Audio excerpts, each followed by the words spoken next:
Eiza membenarkan amunisinya. Wait. Kok bisa? Ya, Nyangkut. Aku kira aku harus gini. Okay.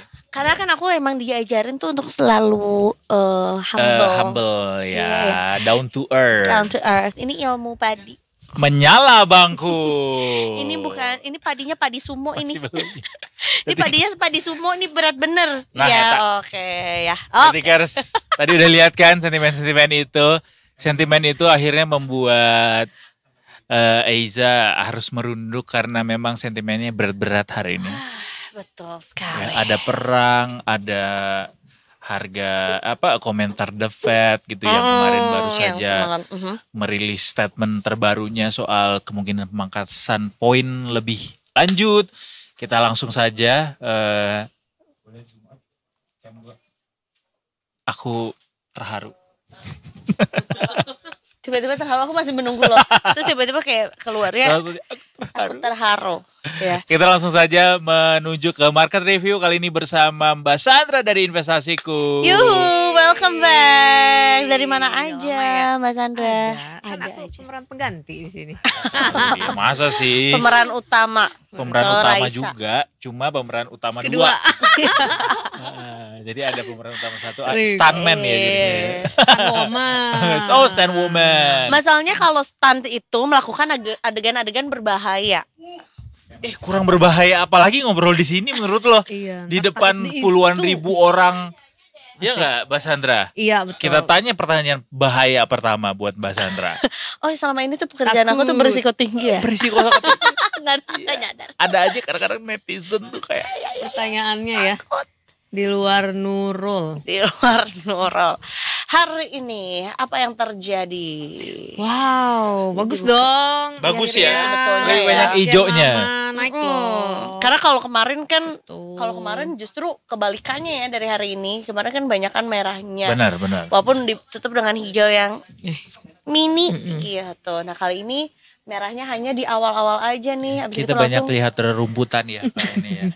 ini bukit biar rumput. sejuk gitu ya, hijau-hijau ya. Rumputannya ini lebih ke rawa ya, agak tinggi soalnya di ujung di penutupan. Udah kan ya, udah tutup. Oke. Udah tutup. Iya, ISG hari ini udah ditutup. Kita announce dulu ya, ISG hari ini ditutup di level 7.557, naik 53 poin atau 0,71%. Dengan transaksi 13,8 triliun dan ditransaksikan 1,4 juta kali. Sekarang kita tanya ke Mbak Sandra. Tadi kita udah singgung dikit-dikit soal sentimen hari ini Mbak Sandra, bahwa ada sentimen soal perang, ada soal komentar The Fed gitu. Cukup berpengaruhkah itu semua ke apa yang terjadi hari ini di pasar modal? Cukup berpengaruh. Karena kalau untuk minggu ini tuh sebenarnya ada 3 nih yang data yang kita kita pantau ya. Satu, indeks konsumen Indonesia, yaitu hari ini udah keluar tuh dan hasilnya melemah. Jadi masyarakat tuh kayak mulai nggak pede untuk berbelanja kayak gitu. Padahal harga barang tuh udah pada turun. Mana gaji nggak naik-naik, bonus nggak cair. Coba dengarkan ya. Betul. Mana sudah menuju akhir tahun, gimana nih liburan? Gimana nih update gadget? Tahun baru ya. Betul. Ini udah tinggal kurang dari 3 bulan lagi menuju akhir tahun, belum ada sinyal-sinyal bonus apakah akan ada tahun ini atau tidak. Gitu ya Mbak Sandra ya? Iya, kurang lebih seperti itu.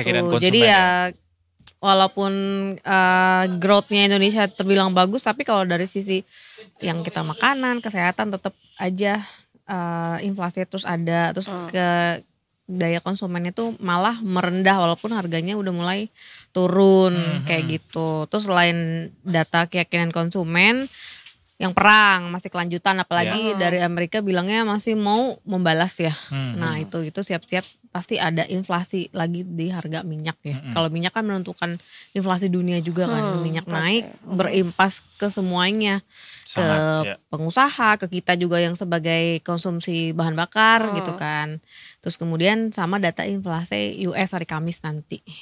Hari Kamis tanggal 10 Oktober jam 7:30 malam. Gitu. Jadi itu lumayan menentukan nanti kan ada meeting lagi nih si FOMC November sama Desember. Jadi keputusannya gimana nih? Apa mau bener-bener di-cut lagi 50 basis point atau ternyata cuma 25?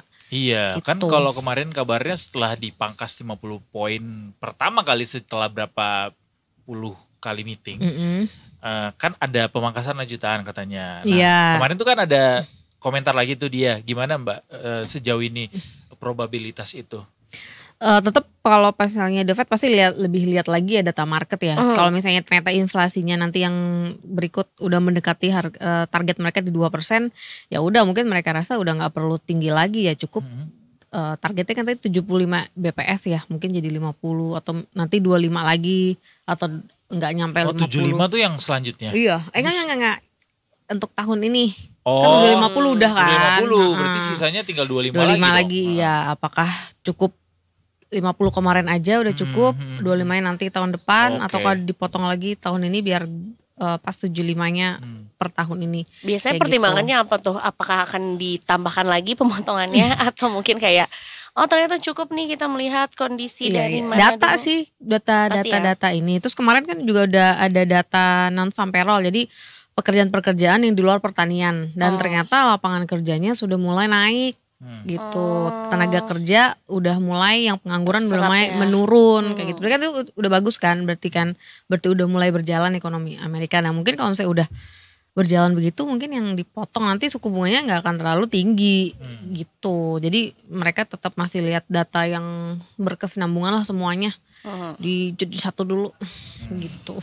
Jadi satu dulu gitu. ya. Tapi ketika inflasi bisa tinggi lagi kan, wah ada banget kemungkinan mereka justru berbalik arah gitu ya. Apalagi nih sekarang kan perang naik lagi tensinya gitu. Iya, perang mulai lagi tuh impasnya ke harga minyak naik ya. Betul. Cuman ya mungkin jadi antara dua pilihan, mau itu tetap dipetanin atau ekonomi mau terus berjalan seperti dulu lagi gitu. Kan Amerika termasuk udah krisis kan, hampir menuju resesi ya. Gitu. Tapi enak mereka kalau krisis juga tinggal printing money Mbak. Iya ya, juga mereka yang sih. punya dunia ini.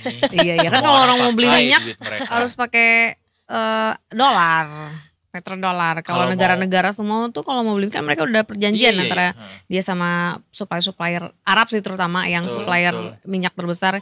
Jadi kalau negara manapun yang mau beli minyak, yang mereka nggak bisa produksi minyak sendiri atau produksi minyaknya rendah, harus beli kan ke negara lain, itu pakai dolar. Itulah makanya dolarnya yang muter-muter situ lagi. Betul. Itu nilainya jadi tinggi terus, naik terus. Demand-nya tinggi. Tapi ya untuk kita ada baiknya sih kalau karena berimpas dari China ya. Kan China lagi mau berbalik arah nih, bagus gitu kan. Ini udah tumbuh lagi ekonominya. Iya, makanya kemarin tuh sempat indeks kita turun semua, big fund gitu asing keluar masuk ke China betul. Tapi dengan bergerernya China berarti kan dia bergerak lagi untuk kalau kita kan ekspor batu bara ke mereka kan. Mereka kan nggak bisa menghasilkan batu bara. Nah kalau misalnya ekonomi mereka bergerak lagi, berarti kan batu bara mereka butuh ya, minta ke kita dalam jumlah yang besar. Nah kita itu bisa dibuka. Berarti siap-siap naik nih yang pegang saham batu bara. Lagi mau menjelang akhir tahun nih. Iya. Ini sebuah spill dulu nih ya. Sama perbankan jangan lupa. Biasanya Windows dari sini tuh saham-saham sektor perbankan yang diincar big fund.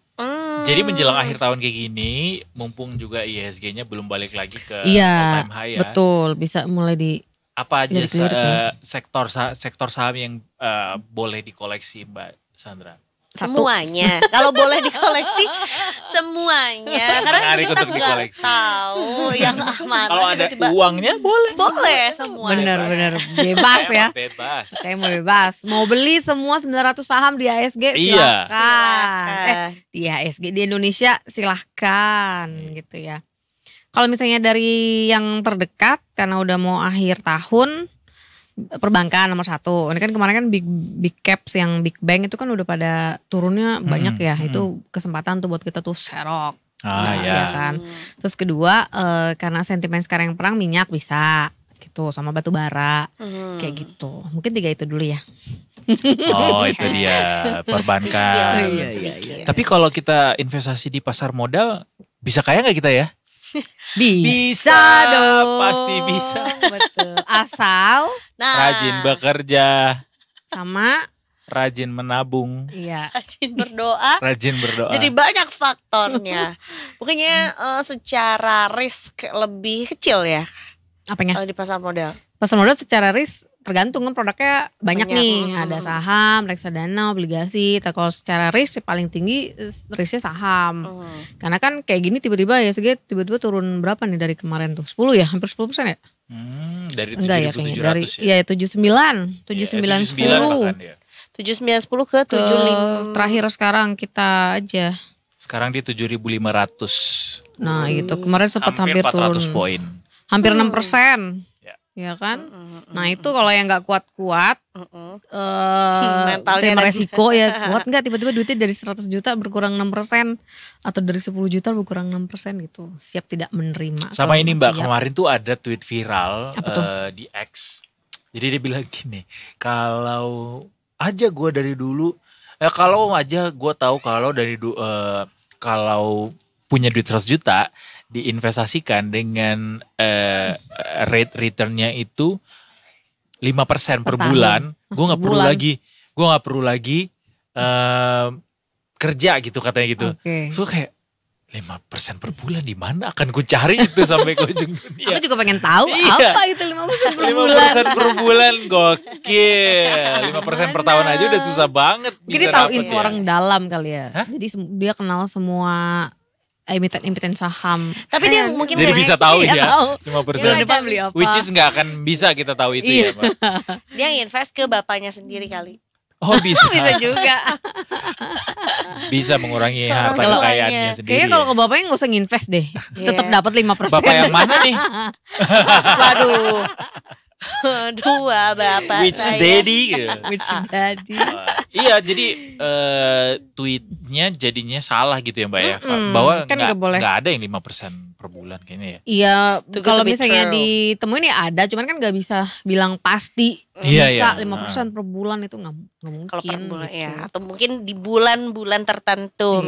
Let's say paling bagus tuh misalnya naik berapa bulan sih sebenarnya juga nggak bisa diprediksi kayak gitu. Kalau misalnya mau kita investasi ya pasti tariknya panjang ya. Kalau misalnya di review setahun sekali lah. Misalnya contohnya masuk BCA gitu minimalnya 12% pasti kita dapet. Nah BCA aja 12% setahun itu 5% per bulan 5 kali 12 60% setahun. Iya. Saham apa? Ternak ayam. Iya. Ya kalaupun ada tapi kan harus dianalisa secara mendetail sahamnya. Benar. Dan tidak pasti akan selalu bisa begitu ya. Iya, enggak pasti gitu. Benar. Ini tadi mumpung Mbak Sandra bilang BBCA, BBCA aja sebulan nih untuk yang sekarang 1,22% itu udah saham bagus tuh gitu misalnya. Iya, betul. Jadi kayak cukup true lah itu. Walaupun mungkin bisa saja diraih tapi enggak yang bisa setiap bulan diprediksi setiap bulan atau segitu ya. Dan mungkin kalau dia yang 5% bukan saham yang big cap kali. Dan itu kan agak hati-hati juga ya kalau yang tinggi big cap risikonya pada akhirnya. Tiba-tiba ada jualan yang banyak, sahamnya turun, nanti kita nggak bisa keluar, susah. Wah iya. Apa? By the way gini, jadi adek gue kemarin habis dari Bangkok, terus habis itu dia bawa boneka Labubu buat ponakan kita. Tapi boneka Labubunya ini nggak ada giginya. Bukan, yang KW-KWan tau gak sih? Yang KW-KWan harganya tuh murah kalau. Iya, harganya tuh murah. Terus ponakannya kita tuh bawa ke sekolahnya terus dijual sama teman-temannya. Bisnisnya sudah ada. Iya. Tau gak harganya naik 5 kali lipat. Wow. Mau dibeli. Saking orang tuh daya FOMO-nya tuh banget lagi tinggi banget ke Labubu ini.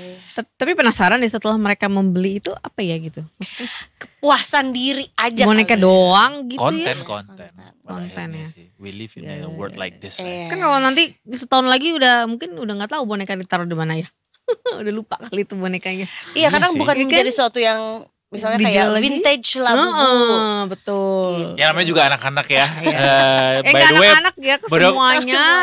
Oh iya, tapi yang ini yang kemarin ponakan gue itu adalah dia kelas 1 SMP. Jadi kayak ya mungkin SMP masih itu mau wajar lah. Ngoleksi boneka gitu-gitu kan. Gitu ya. Ya sudahlah itu kreatif sih yang buat ya. Harus belajar. Bener-bener. Harusnya kita bisa riding the wave sih. Maksudnya memang ternyata banyak peminat di Indonesia, bisa lah kita impor Labubu bentar. Kalau kita bikin apa sesuatu ya tapi BA-nya tetap Lisa Blackpink. Oh bisa. Biar viral.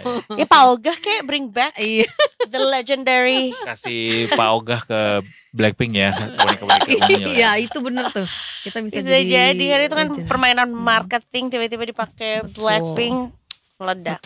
Mungkin kalau Eiza punya ini networking ke anggota-anggota Blackpink bisa disodorkan saran itu ya untuk menggoncang ekonomi kita. Iya. Kalau aku bukan ke anggota-anggota Blackpink. Lebih ke Black Pearl. Baiklah. Terakhir Mbak Sandra, kalau untuk besok kira-kira akan seperti apa? Besok. Support, resistensinya. Oke.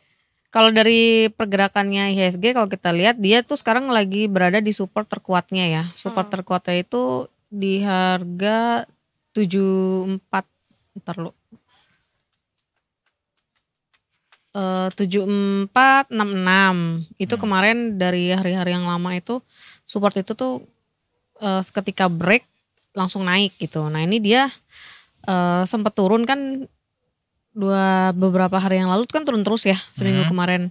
Nah itu tuh nggak lebih dari 7466 itu. Jadi dia mantul dari harga itu. Jadi kemungkinan ke depan akan menguat terbatas gitu. Ditambah ada sentimen-sentimen yang sentimen positif yang menunjang kayak gitu. Mungkin pergerakannya untuk seminggu ini bisa ke 7469 sampai 7670 kali ya. 7670 oke. Menguat terbatas. Oke. Dan kalau dari MACD-nya juga dia sudah agak jenuh jual. Gitu. Sudah jenuh jual. Jadi orang-orang kayaknya mulai untuk beli lagi. Ya, That's why sepertinya pergerakan akan cenderung naik ya untuk minggu ini ya. Semoga 8.000 ya. Tahun ini. Oh tahun ini. Gak langsung minggu depan. Minggu depan. Beli sekarang nih gua. Agak ngebut panjang ya. Long game. Hopefully. Terima kasih banyak Mbak Sandra. Terima kasih.